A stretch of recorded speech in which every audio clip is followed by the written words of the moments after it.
Welcome to Psyche Magic, a podcast about waking up to the subconscious via our nocturnal dreams. I'm your host, Jordan Hale. I'm a psychotherapist based in Nashville, Tennessee. Together, we'll learn to befriend the unknown and her deep well of wisdom. While aspects of this podcast may feel therapeutic, it is never meant to take the place of therapy.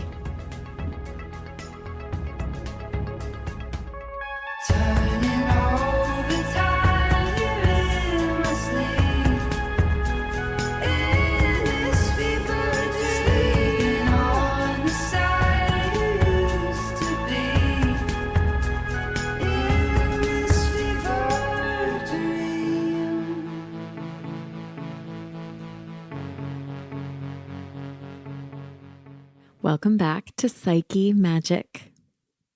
How is everyone doing? I hope you're all staying well, safe, and warm. I'm returning to the podcast after the holiday break a bit less rejuvenated than I'd hoped. I've noticed my body needing much more rest than usual and have been trying to make space for that as graciously as possible. But I will say, in this quiet and dark season, my dreams have turned technicolor. As luck and fortuitous timing would have it, in today's interview, we discuss some dream exploration techniques that I'm truly looking forward to trying out myself. For this episode, I'm going to experiment with releasing a guided meditation as a separate bonus mini-sode per listener feedback so that it will be easier to search for these by title in our podcast feed whenever needed. If there are specific meditations you'd like, feel free to drop me a line or send me a voicemail. My guest today is Erin Shrader, aka the Rebel Herbalist. Erin is a holistic nurse and herbalist, and her wisdom and joie de vivre are truly a healing balm for the spirit. Like so many of us, I spent the pandemic drawing closer to the richness of the land around me, dabbling in gardening for the first time, and regarding my daily walks in nature as highly as my need for food and shelter. I read Braiding Sweetgrass by Robin Wall Kimmerer, which is now a sacred text in my household. In it, she writes, quote, "Even a wounded world is feeding us. Even a wounded world holds us, giving us moments of wonder and joy. I choose joy over despair. Not because I have my head in the sand, but because joy is what the earth gives me daily, and I must return the gift." Unquote. I've learned that the land on which my home sits was originally home to the Cherokee tribe, and decided to make a recurring donation to the Cherokee Nation as a humble but earnest form of reparation. Chickasaw blood runs in my veins on my mother's side. I have come to understand and relate to plants and the natural world as sentient beings deserving of our respect and gratitude, something Erin will speak about more eloquently than I ever could. During the pandemic, I felt my heart begin to break for the state of our ecosystems in the wake of climate change, recognizing it had been more comfortable for me to ignore and distance myself from this crisis as a dissociative method of coping, as my world in terms of my daily life and habits was collapsing in. I was simultaneously opening up to relationship and communion with the natural world around me.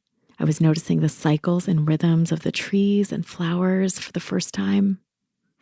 On a macro level, the earth was also coming back to life. Ecopsychology refers to the emotional bond between humans and the earth, a relationship that intrinsically promotes not only better mental health outcomes, but is also inherently geared towards sustainability as essential to a healthy lifestyle. Study after study over the last 5 to 10 years have proven the positive effects of access to green space on our mental well-being in a holistic sense across all major categories of wellness. Interestingly, The field of ecopsychology makes space for dream work as well, and regards elements of the natural world as their own autonomous entities within our dreams. A previous guest and fellow psychotherapist, Valerie Martin, shared an article with me called "Tending the Dream is Tending the World" by ecopsychologist Stephen Eisenstadt. In it, he writes, quote, "To develop a respectful and sustaining relationship with our dreams, we must return to a more, quote, indigenous sensibility, one that is informed by the psyche of nature, an awareness that our own essential psychological spontaneities are rooted most deeply in the psyche of the natural world. We are born out of the rhythms of nature, and to ignore these rhythms is ultimately to deny our psychic inheritance," unquote. This framework views dream images as alive and embodied, and believes that the dream image works on us, not the other way around. This is an interesting contrast to more individualistic methods of dream work, such as subjectivity, where each element of a dream is seen as being a part of the self. In ecopsychology, the dream world is collective. The human species does not project psyche into the world. Rather, it is a psyche of nature that ensouls human being. To tend a dream means giving these alive and natural images time and space to present themselves on their own behalf, to let them unfold and teach us what is needed.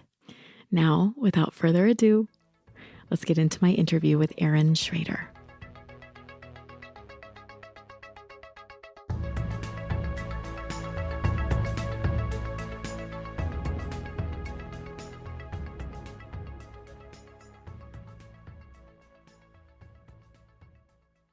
Erin Shrader, welcome to Psyche Magic. I'm so glad you're here. Thank you. I'm glad to be here. Erin and I have kind of crossed paths on social media, just in the general kind of witchy community.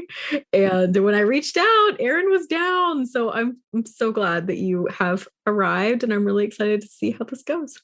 Mm-hmm. Me too. Yay! Thank you for inviting me. I love your podcast, and I love the dreaming and the deep. So yeah, I'm really excited. Erin, I knew I could find more. I knew there were more of us. Oh, we're everywhere. Okay. Well, I know you gave me a sneak peek that we're going to get into some cool dream topics. Before we do, in the tradition of this podcast, I have been pulling a tarot card just to get us started. So if you're cool with that, let's pull a card. Yeah. Awesome. I'm using my Rider-Waite deck, Rider-Waite-Smith, I should say, because Pamela Coleman-Smith is the bomb. Let's see what comes up. So this is just kind of general guidance for our conversation, whatever's feeling useful. Okay. Oh, Erin, the 9 of Pentacles. Oh, one of my favorite cards. Oh my God. I don't know about you. I'm a huge, huge fan. Okay. So for the listeners, the 9 of Pentacles is just such a gorgeous card. There's a woman draped in these really gorgeous kind of patterned red and gold robes. She's tending to like a lush garden, herbalism, Erin, filled with, grapes, just very lush, bountiful. The 9 pentacles are all around her. She's holding this beautiful tropical bird just so delicately on one finger, just a portrait of abundance, luxury. So Erin, tell me about this card. What comes up for you? Do you have any associations? Yeah. I've been working with that card for years. I'm dancing. Yeah, I know. We're already in the synchronicity that is so powerful in the dream space too. So the 9 of Pentacles has been a teacher for me about contentment. So you do all this work in the world, and then you have to take the time to digest that, the fruits of that work. If we're constantly striving and putting all of our energy into effort, we never get to sit in the juiciness of contentment for what we've strived for. And so the 9 of Pentacles is okay, look at all the beauty that's already around you. look at what's here and find that juiciness, that contentment in this moment. Being able to let that in. Yeah. My husband and I have a little shorthand for that process of just skipping on to the next thing and just kind of rushing through like the achievement or the contentment of the moment. And so we call that like kind of a joy stealer. Like, it's like when I get stuck in that process, I can't relax into the joy of what I have and what I've created. And what you're talking about that I hadn't previously associated with this card is that it has a lot to do with kind of a gratitude practice, right? Yeah. Yeah. Yes. For sure. Gratitude and letting the richness of our lives actually feed us. Because otherwise we're always just hungry and chasing the next thing. And we're never actually living in relationship to what is here in this moment with us. Oh, beautiful. Yeah. Feeding us as an herbalist, I would assume that there's a lot of imagery and guidance for you around like food for the body, but also food for the soul and things that are both. Yeah, absolutely. In fact, my son who's 6 and I had this conversation last night about a video game he wanted to play. And I said, oh, I really don't want you feeding your mind those images. And he's like, what are you talking about, feeding my mind? And I said, the things we look at, the stories we hear, that is nutrition. That's food for what we think about, is feeding our minds. And I don't want you feeding your mind with that. Of course, he wasn't happy with that at all. He's like, but I just want to do this thing. Yeah, it's so fun. Everybody's doing it. But that's not the kind of nutrition for our minds that I want to invite into his space. That. But yeah, there's all these different ways of finding nourishment. We have spiritual nourishment, physical nourishment, emotional nourishment. Yeah. And learning how to be selective about how we're nourishing ourselves on all levels is a practice. Beautiful. Exactly. It's something that just we're always coming back to. It's not something that's ever done. Yeah. No, never. That's awesome. Okay. So I'm going to put our girl 9 of Pentacles right here next to me and just be kind of meditating on her throughout this conversation. And we'll see what other little juicy secrets and tidbits she has for us as we go. Let's get into dreams, girl. Tell me about, because you mentioned there are themes, there are things that have played out over and over again. So we'll start wherever you want to start and we'll just let it flow. Okay. Yeah. I've been a vivid dreamer my whole life. So dreaming has been always like a touchstone for me. I can remember periods of my life by what I was dreaming about during those periods. When I was a kid, it was often tornadoes. I was having a lot of recurring tornado dreams where I was trying to get to shelter. As a young person, was very chaotic and there was a lot of turmoil. And what a perfect image for that. Yes. Indicative of the way my life was. Exactly. It's like, this is how this feels. Yes. It feels big and it feels intense and it feels scary. Yes. Overwhelming, destructive. And like, I can't find shelter. There was no safe place to go from all of the chaos. So much of my life, I find my dreams are me like digesting energetic experiences. Like I go into the dreaming to digest it, to make sense of it, or to practice other ways of moving. This comes up a lot.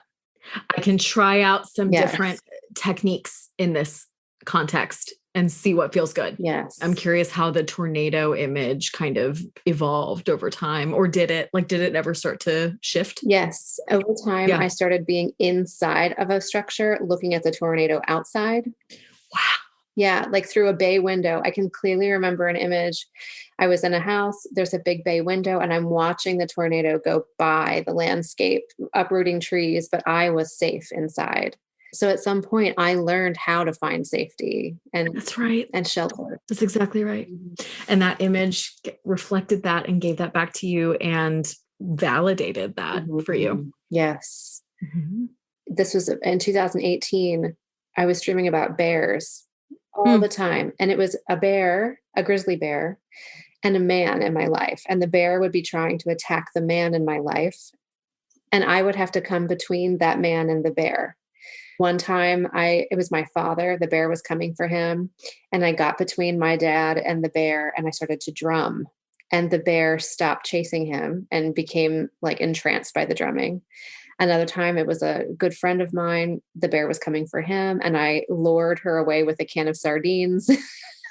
So the bear's a woman, like the bear's a Yes. female bear? Yes. Mm. And then I dreamed that my grandmother was behind me and the bear was coming for her. And I knew I couldn't stop the bear this time. So I stepped out of the way and I was just bracing for her to attack my grandmother. And the bear went up to my grandmother and nuzzled her chest. And my grandma stood up and put her hands on the bear like they were embracing each other. And then I realized what was actually happening. Like this bear was calling to the feminine in me, this ancient feminine power that was coming through my female line. And the women in my family had tolerated bad behavior from men for generations. I see. I see. That was ancestral. There was a lineage of that. Yeah. Yes. And then I came to find out that my family comes from Switzerland, a town in Switzerland called St. Gallus. And their sort of coat of arms is a bear. And so there's this like deep ancestral memory connected to bear way back. My family was there thousands of years ago. Now we're in the realm of the collective unconscious. Mm-hmm. This is something that I couldn't possibly have known consciously. And yet it was there. Yeah. It was showing up in my dreams in this very direct way. Mm-hmm. Yes, that's happened to me several times where I've dreamed of like mythology, stories from mythology that I didn't know, and then researched it and then found that those stories were true. The collective is powerful and is powerfully transmitted in the dream time. Yes, exactly. We have access to it during that time because it is unconscious. That's where it's built. Yes. The more that I learn about the collective unconscious, the more that I've actually heard people calling it the original internet, which I think is so amazing. Like we all access to this material. And I don't know about you, but I'm obsessed with fungi and mycelium and the way that they communicate in that sort of internet-like network. Yes. And so just thinking about all living things having access to this knowledge, knowing these images. Yeah, incredibly powerful. It's very connective too. It just reminds us how connected we are. Yes. And it makes me think of how we dream with landscapes. So there's this, fungal mycorrhizal network that's holding this whole landscape together. Mm-hmm. And when we dream, depending on where we are, it's like we are tapping into that mycorrhizal network of that place. So when I dream at the beach, my dreams are very different than my dreams at home. When I dream in the mountains, my dreams are different. So it's like, wow, that's interesting. Yeah. I've never heard anybody call that out before. Yes. There's many indigenous cultures who believe that the land was dreamed into being, especially the Aborigines of Australia and New Zealand. They talk about the song of creation coming from the dream time, and it really emerged out of the dreaming of the earth. Okay. Can we go back to the bear dream for a second? Because that image is just like hanging out with me right now. You said that you were having this kind of image play out 2018. And I'm curious, as you look back on kind of that time in your life, do you have any thoughts or insight as to like why that image was appearing for you at that time? Like why then? I don't know. I'm just curious. Yeah, it was leading up to and preparing me for my parents' divorce. Wow. So they were divorced the next year after 40 some years of being married. And Bear was showing me another way of being in relationship that was not the way that my mother's had been being in relationship for many generations. Yeah. So it was leading up to this my mother claiming her sovereignty, saying no more. Yes. And it was her mother that was in the dream with me that the bear came and nuzzled. Yeah. Like I have chills. I'm speechless. It's so humbling. Mm-hmm. It's incredible. Mm-hmm. Oh my gosh, it is. Even just the language you use, like it is. Bear showed up to teach, like that's kind of personification of like this animal, this spirit is here to guide my lineage, not even just me. Mm-hmm. What a thought. Yes. It's like so powerful. Mm-hmm. Yeah. I feel so grateful that I pay attention to the dreaming because I can see how easy it would have been for me to have those dreams and just not even paid any attention to it and not allowed myself to be guided and prepared. Like there's a willingness that's required of us for the dream medicine to be medicine. Okay. There are lots of schools of thought about this because there are dream researchers who I really love and respect who say that the dream is working on us no matter what. Right. So like whether or not we are paying attention and conscious, the dream is doing what it needs to do. And I hear that. However, in my own experience, I do find it just so enriching and powerful and humbling to try to attune my awareness to those messages and to try to share the wealth of I'm pointing to the 9 of Pentacles now. It's like the abundance of knowledge and spiritual connection that is available to us via our dreams. I don't know where you are with this, but it kind of reminds me of the way that I've learned to attune myself to messages from the spirit realm.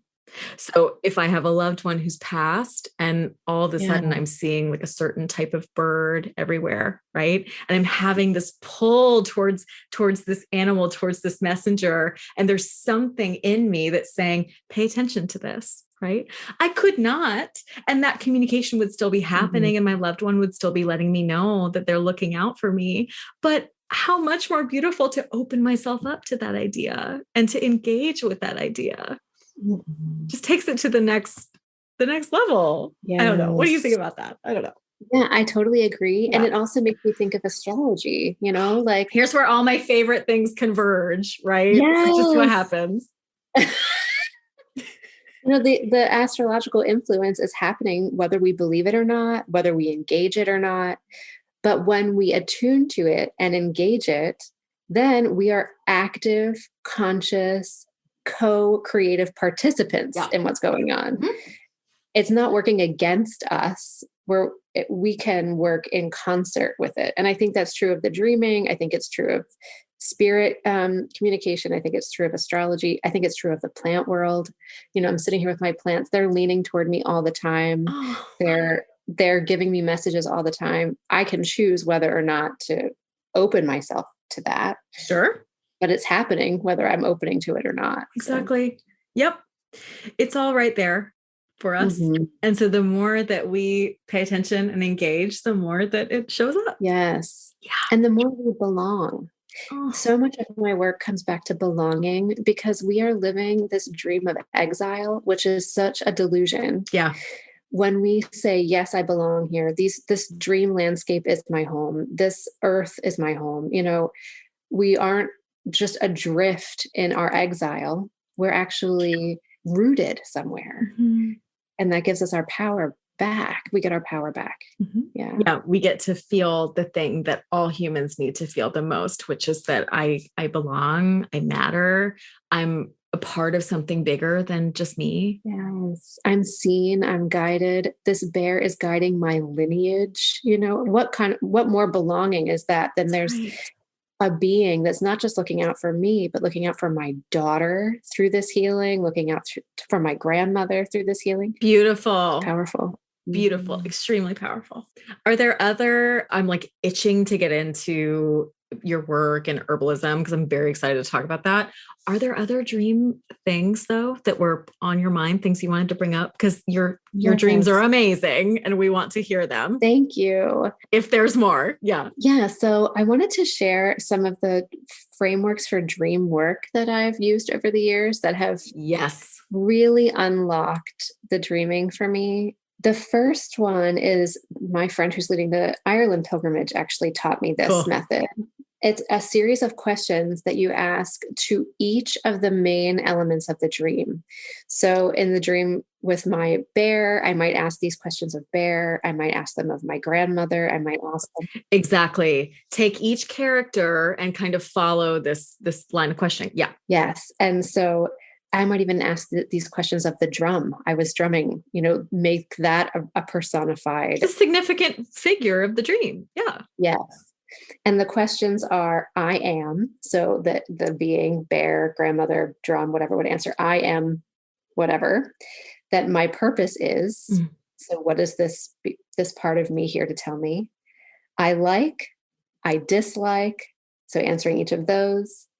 My biggest fear is. This one's always really interesting. So when I ask some aspect of myself that's coming into the dream, what is your biggest fear?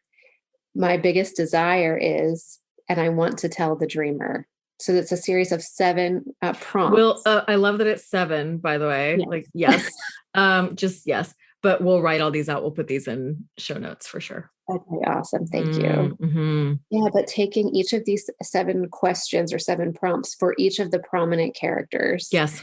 And letting them deeply explain themselves to me, Exactly. Yes. It's a way in. Exactly. I'm very curious about something that you mentioned, which is that it sounds like when you're doing this exercise, you're kind of viewing each of these characters as an aspect of yourself. Yes. However, per our conversation earlier, you're also viewing these characters as their own sort of entities and guides, right? So it's both. Sometimes I think people get a little caught up in like, wait, but is it me or is it something else? And so I think that it's really important to look at it maybe it's both. Maybe this is an aspect of myself and who I am, and it's a sort of spiritual guidance at the same time. Yes, I really think that's true. And this might be too deep of a rabbit hole. If it is, I apologize. We love rabbit holes. It's fine. Okay, good. I really believe that it is all holographic. So everything that's happening in my experience is microcosmic of everything that's happening in the collective experience. Okay. Mm-hmm. So it is literally both bigger than me and me at the same time. Okay. I'm with you. Yeah. Like what is going on inside of me is a microcosm of the whole, of the collective, of the universe. Exactly. On that note, we're going to take a quick break and we'll be right back.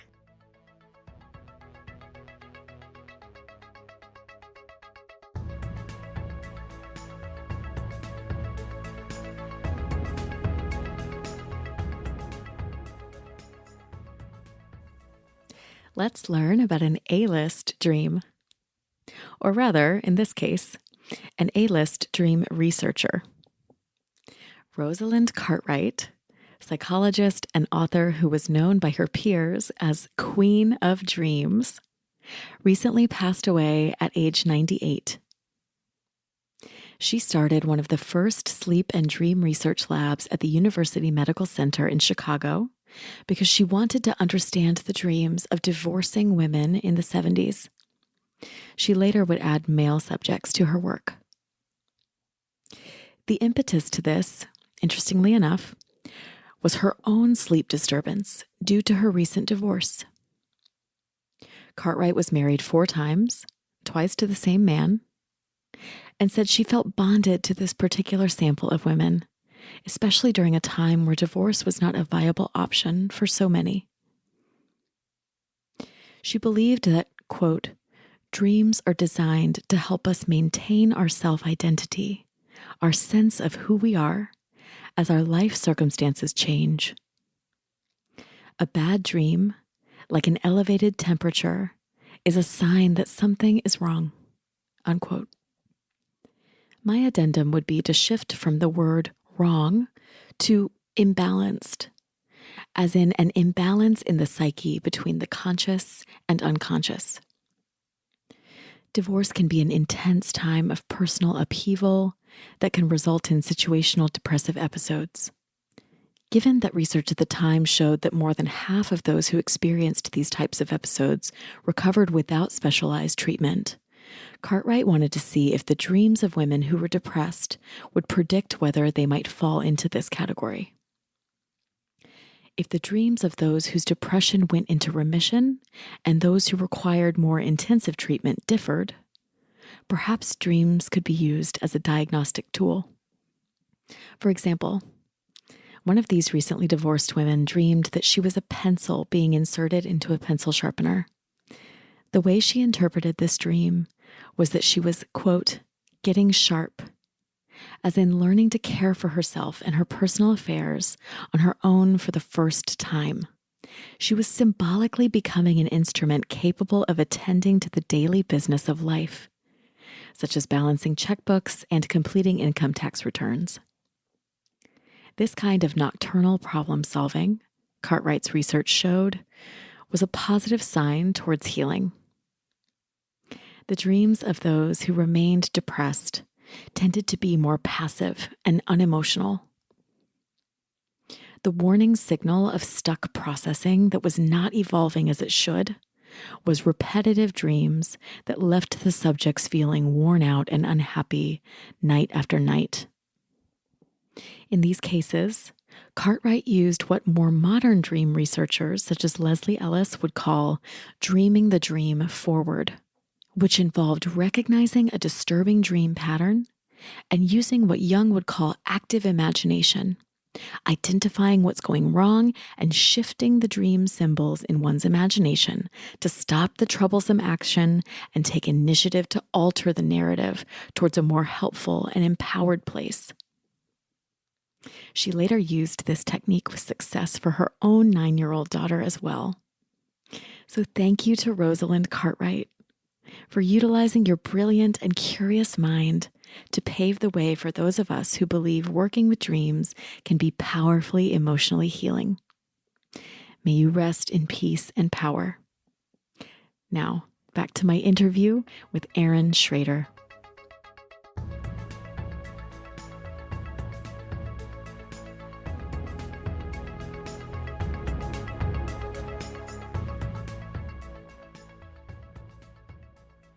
I love that method. Okay, we're going to write that one out. Are there more? There's one other. Yes. This one comes from Carolyn Elliot.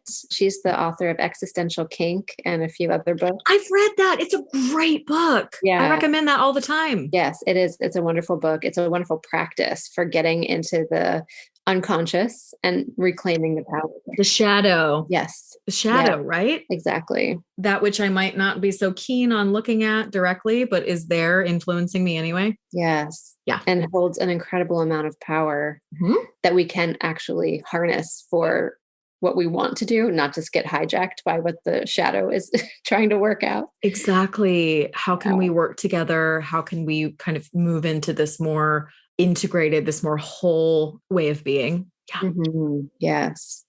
Yeah. So her method is called the alien rhyme method. Yes. Yeah. It's so interesting. So there are steps again. So I'll just run through them and I'm sure we'll put them in the show notes. Exactly. I will. Yes. The first step is to just write out the dream. This is what I was doing in 2018 during the bear sequence. Yes. I was using the alien rhyme method. And to be honest, every morning I wrote my dreams and it took like an hour to an hour and a half to do this. I was going to say there's a time commitment here. Yes. Absolutely. I mean, it's kind of like taking a class. Like I'm taking a class in my own subconscious. Like I got to, crack the books and do some work. Yes. Dr. Clarissa Pinkola Estes, who wrote Women Who Run with the Wolves. Who we love. She calls the dreaming part of us the riddle mother. That there's this, like, she's teaching us in riddles. Oh my God. And so when we spend time in the dream with the riddle mother, we're basically apprenticing ourselves to her and creating relationship with this part of ourselves. So it's worth an hour a day, I think. I agree. I completely agree. What else am I doing? Am I scrolling on Instagram? Please. Exactly. Yes. This is a much better investment of my time. Come on now. So the alien rhyme method, first you write out the dream. Then you go back through the dream and you pull every noun and you write out the noun as if you're describing it to an alien who's never been to Earth. Oh my God, I love this. Yes. So you're, again, it's like a doorway into your own subconscious. Like you're unlocking through the description what is, let's say the noun is a pillow and the description to the alien being is something like a soft, fluffy place to rest my head. So it tells you about what does this mean to you, right? I need to rest my head. I need this comfort of the pillow. So the adjectives we use to describe it tell us a lot about why our subconscious chose that object. It's like a sort of different version of a Rorschach test. Yes, where it's like, exactly. let's see what comes up for you and it'll be different for everybody. Mm-hmm. Exactly. Cool. So you write out all the nouns in this descriptive way as if you're writing it to an alien. And then you rewrite the story using those descriptions in place of the nouns. Wow. It's very long usually, but it's so layered and revealing. After that, you go back and look for what she calls rhyming themes, which means like things that rhyme with, it is her way of saying it, but are echoes of things that are transpiring in your life. Okay. So let's say in the dream theme, you're naked in a classroom. Mm-hmm. And in real life or waking life, you've been worried about giving a presentation at work. So there's a rhyming there. We know where this is coming from. Exactly. This is symbolic. It's indicative of something that is playing out. Yes. So that gives us clues about what the dream is trying to reveal to us by seeing where it's connected in our waking lives. Yeah. And then you sum it up by writing out these prompts. This dream is telling me. And then you just write that out.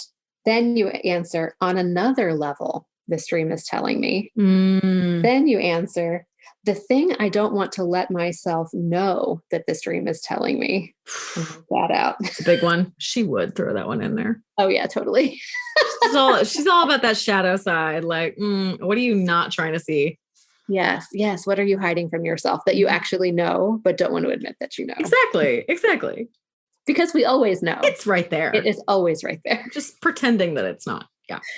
Yes. Awesome. And then the last thing, what I take from this dream is, so that's sort of like your nugget. This is my takeaway from all of this. Yes. Well, and when we were going through kind of the intricacies of the layers to the bear dream, I was wondering, like, how did you get here? You know what I mean? Like, I'm like, were you hashing this out with a therapist for hours upon hours? But you were diligently using a method like this. Yes. Yeah. And I would go back to it and keep working it because I could feel things in my body, sensations and reactions or reactive energies in my body that I did not understand consciously. So I had to keep coming back to it again and again. There's something here, and I'm going to give myself permission to just continue this process of exploring and just being open to it. Yeah. And that's the thing is that don't you think that with certain dreams, you know, we can call them like big dreams, right? Like significant dreams. Like you have that emotional kind of nebulous sense of, oh, there's something important here. Yes. And I don't know how I know that. I just know. Yes. And I've even written that in my journal many times. This is a big dream. All I know is that it's a big dream. Yeah. I haven't gotten into it yet, but I just know that it is. And so that's information.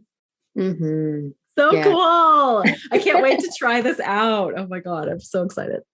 Yeah, they're fun methods. It seems overwhelming at first, but once you do it once or twice and you see the treasure that you mine from these practices, it becomes totally worth it. Well, and honestly, I have always been such a sort of structured learner. Like I've always had a really hard time with assignments that were kind of nebulous and like I need a framework for study. And so I bet that a lot of the listeners are going to feel the same way. Like, oh, wow, finally I have something kind of structured to sink my teeth into and to try out instead of just pay attention to your dreams and see what happens. It's like, no, here's a way to really try that and to really stick with it. Yeah, absolutely. That's cool. So let's transition a little bit now. And I would love for you to talk to me and us about your work as an herbalist, right? So the Rebel Herbalist is your handle, your kind of title, and teach us about just kind of how you got into this field and what you're excited about right now. Teach us a little bit about what lights you up about being an herbalist. Okay, awesome. Thanks for that question. Yes. I'm a nurse. I was trained as a registered nurse and I did a lot of work in hospice, end-of-life care, which sort of opened me to this other world. Makes sense. Yeah. I was like sitting with patients who were seeing angels right next to me. And I was, hearing people's dreams. The dreams of the dying are really amazing. Really? They go to beautiful places and mountain lakes seems to be the most common that I heard it. Really? Yeah. And they would see loved ones and bring that information back, loved ones who had passed, yes, or their divinity. A lot of people around here see Jesus. So we would talk about talking to Jesus. Yes. So there was this opening in me, and I've always been very spiritual. So it wasn't an opening as much as a deepening, probably. Yes. So during that time that I was doing hospice nursing, I became enrolled in a program for spiritual directors, which is a companioning of the spiritual life. So I learned through this 2-year program how to sit with a person and listen to the movement of spirit in their life or the movement of like the deep in them. And part of that was dream interpretation too. Really? Yeah. Yeah. And how the spiritual life lives in the dreams too. Incredible. So one of those weekends, we would go for retreat weekends during that program.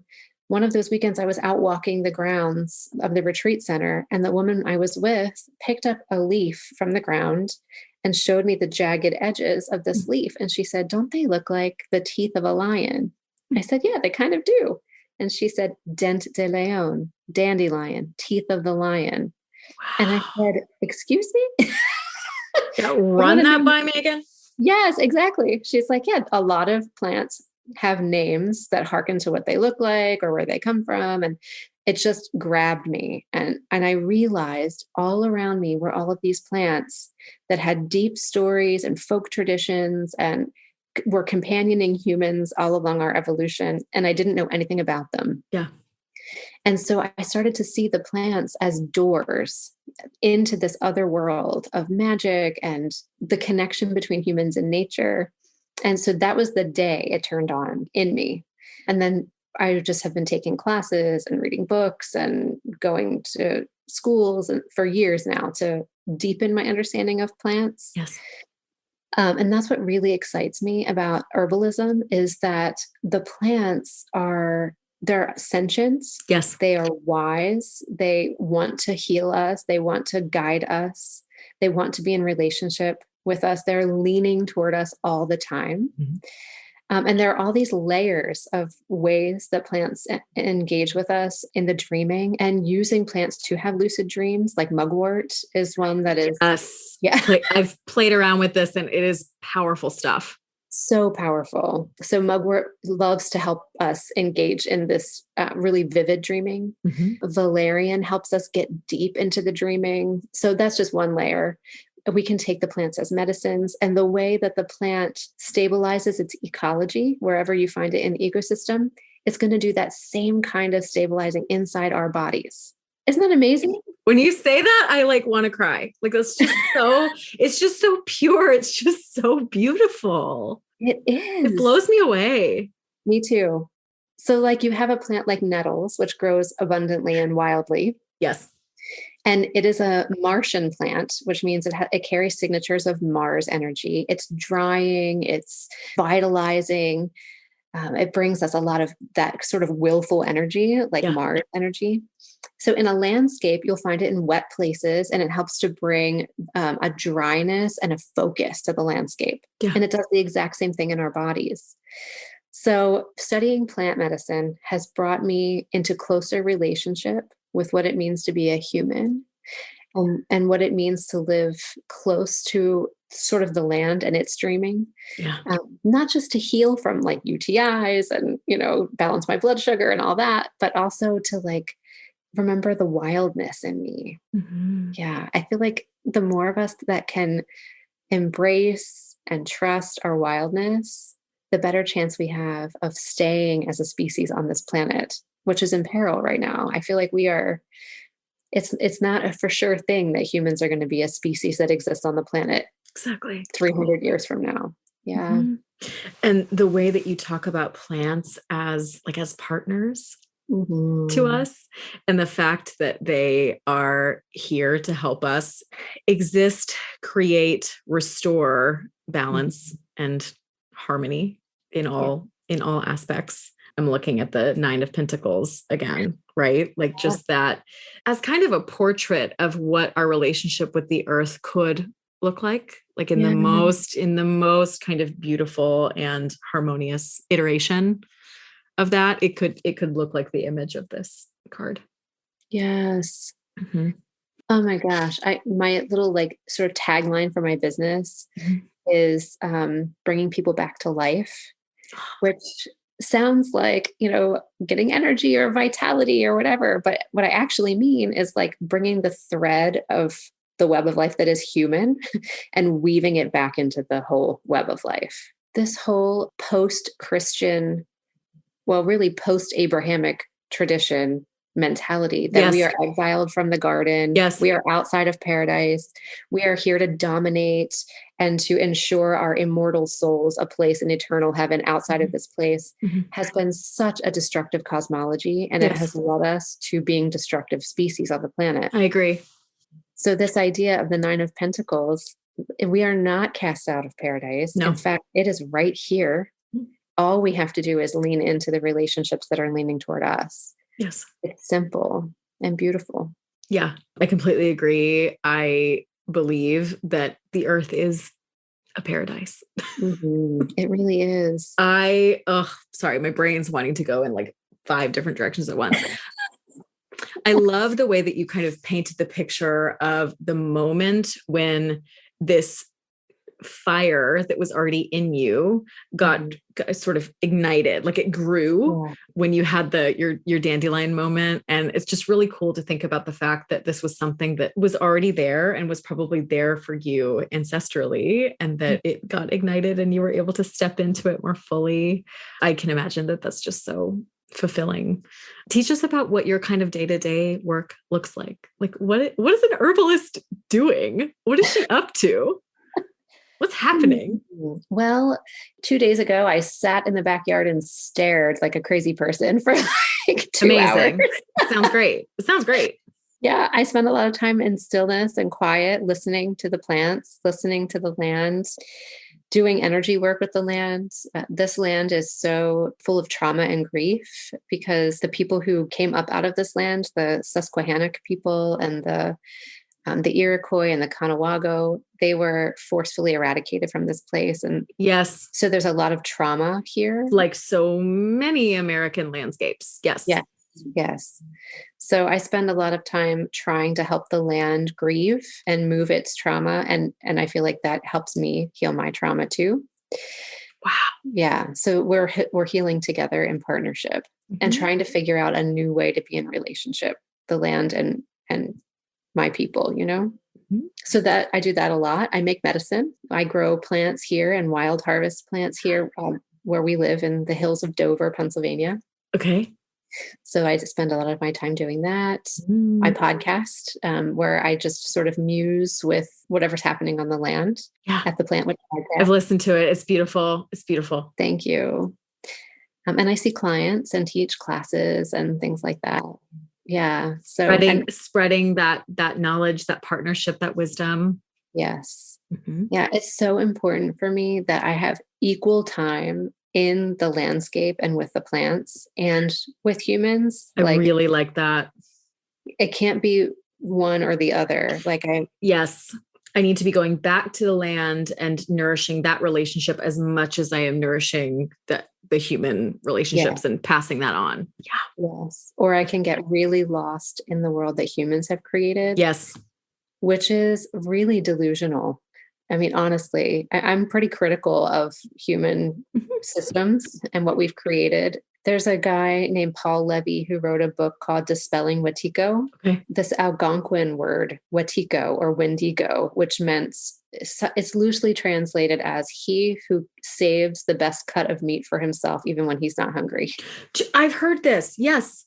Yeah. Yes. And this idea that it was a mind virus that the Cree people were seeing and that they were seeing in their own people, but very little. And then when the European settlers started coming, everyone was infected with this mind virus, this Wetiko, and its fullest expression is cannibalism. When it's consumed a person, they become cannibal. And I feel like so many of our systems that we've created come out of this Wetiko mindset of consumption and accumulation and selfishness and well, and also the kind of scarcity-based fear that is the root of so many of those practices and ideas. Like it's what we were seeing in the pandemic when everybody was hoarding resources and it got really scary. Yes. Yeah. So I'm aware that Wetiko is all around and in me. Exactly. Inherited also. Yes, shadow. Totally. Oh my gosh. Yes. But it's not in the plants. They don't have that at all. It's not in the deer. It's not in the squirrels. I was going to say, what about the animals? Yeah. It's not in them either. No, it is not. So when I'm out with them and I'm watching and I'm listening and I'm absorbing, it's like I remember what is real. That's right. Yeah. Oh, I remember what is real. Yes. Yes. I mean, this is just such a basic example, but I think it'll be relatable. Like I find that because I'm not an herbalist yet, maybe one day I will be because I'm obsessed with it. But even when I just like spend time with my dog and I just like sit with her for like a long period of time, I feel like I tap into that, like, oh, I'm remembering what is real right now. Like, this is so refreshing. Yes, they're so uncomplicated. It's just about the heart and relationship and companionship and love and acceptance. And that is real. Yeah. All this. I'm not going to go any further into that rabbit hole. We could do a whole series on that, but I'm very moved by this concept. I think it's really powerful. Yeah. Like you said, I think it has the power to kind of reverse this destructive pattern that we're in right now. I really do. And that gives me hope. Yes, me too. And the research that's showing that trees sleep. Yes. The trees, they're dreaming too. So yes, they sleep, they need rest, they communicate with each other, they help each other, they send each other resources. Yes. It's remarkable. Yeah, they really are sentient and they really are here to guide and help us. Mm-hmm. The way that the world shifts for us once we realize that the inanimate world is not inanimate. Yeah. And the level of responsibility that we feel when we know that we are making impacts on these beings who have consciousness, it really changes the way we move in the world. Mm-hmm. Yeah. Oh, wow. Erin, I am incredibly just energized and inspired and moved by all that you've had to say. I really, really want to thank you for being open to this and wanting to be here. I'm so glad that I met you. I'm really glad you're here. Thank you. Yes. Thank you so much for inviting me here. I love that you're doing this work in the world and helping people reclaim the deep parts of themselves. That is powerful medicine too. I agree. There was a message that kind of came not too long ago that said, it's okay to take the quiet whispers of your soul seriously. Yes. Please take them seriously. I just want all of us to remember that. Like, it's okay. You can do that. Okay. We have to wrap it up. We're at the end of time. I would love it if you could just share a little bit about where listeners can engage with your work. What's the best way for them to do that, to follow along with you? I know they're going to want to stay in relationship with you. So how can they do that? Thank you. Yeah. And you can find me at my website, therebelherbalist.com. My podcast is there. My blog is there. You can find me on Facebook and Instagram, The Rebel Herbalist. Yeah, I'm all over the place. Awesome. Awesome. We love to see it. You're out and about in the world too. Like I've seen you at like conferences and you know what I mean? Like you're a mover and a shaker and we like that. Thank you. We're into that. If I'm ever in Pennsylvania, I've got to come say hello. Come find me. We love coming to Tennessee. So do you really? Good. If you come to Nashville, let me know. Yeah, we vacation in the Smoky Mountains a lot. Oh my God. I still haven't made it there and I'm dying to go. Yes. Yeah.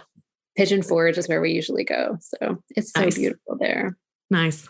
I love it. This world is a beautiful place. You got to get out and look at it. Go see it. Go walk around on it. Barefoot, preferably. Yes. Totally. Thank you, Erin. You're so awesome. Thank you for being here. I really, really appreciate you. Thank you too.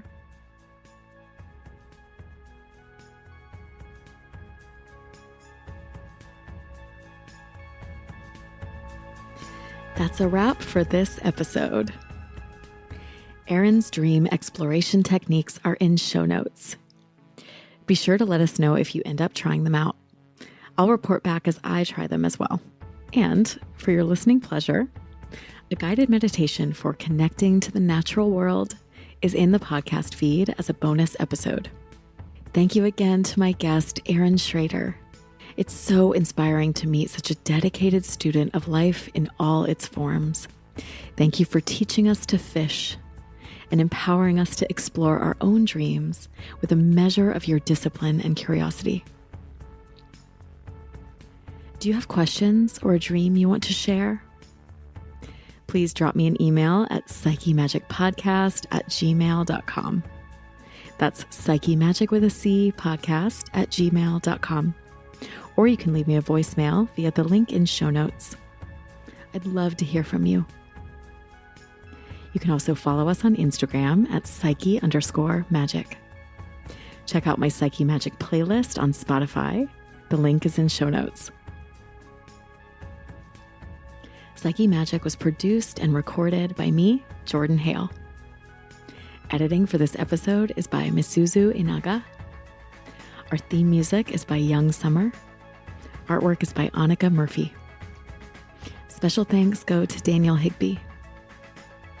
You can check out information about this and other episodes on our website, www.psychemagicpodcast.com. Psyche Magic is available via Anchor across all podcasting platforms. If you enjoyed the show, please consider subscribing and feel free to leave us a review if you're so inclined. Thank you so much for listening. I'll leave you with a question. If you must sleep through a third of your life, are you willing to sleep through your dreams too? Get your dream journals out, y'all. Until next time.